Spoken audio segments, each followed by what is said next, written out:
On en vient au désarroi des 90 000 commerçants obligés de baisser le rideau depuis samedi.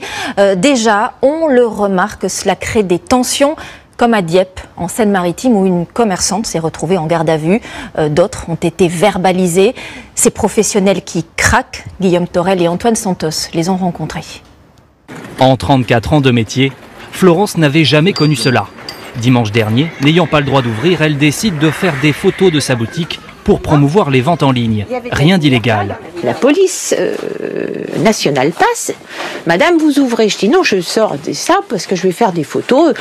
J'ai même été un peu ironique en disant si vous voulez m'aider, il n'y a pas de souci parce que moi je suis pas très douée là-dedans. Plus tard, Florence explique à des clients qu'ils ne peuvent pas rentrer dans sa boutique. La police estime alors qu'elle tente de vendre et procède sans discussion à une interpellation. Florence est menottée et emmenée en garde à vue. Je dors pas, je pleure. Je comprends pas. J'ai été traitée comme une criminelle. Cette histoire fait la une des journaux. Les habitants sont scandalisés. Il y a des commerces ouverts, des commerces pas ouverts. Il n'y a aucune logique dans tout ça. Vous voyez mon âge, j'ai connu la guerre et la milice. En vous disant la milice, je vous ai tout dit.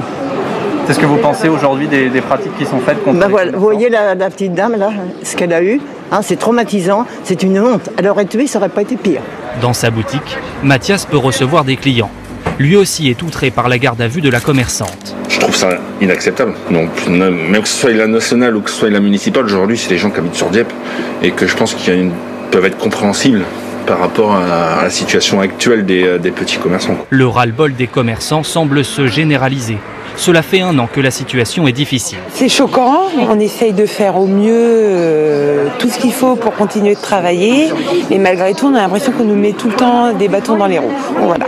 C'est vrai qu'on en reprend plein la figure, toujours, c'est toujours sur nous qu'on tape, mais oui c'est choquant de voir une commerçante embarquée. Florence doit engager un avocat, elle risque un stage de citoyenneté ainsi que des indemnisations à payer.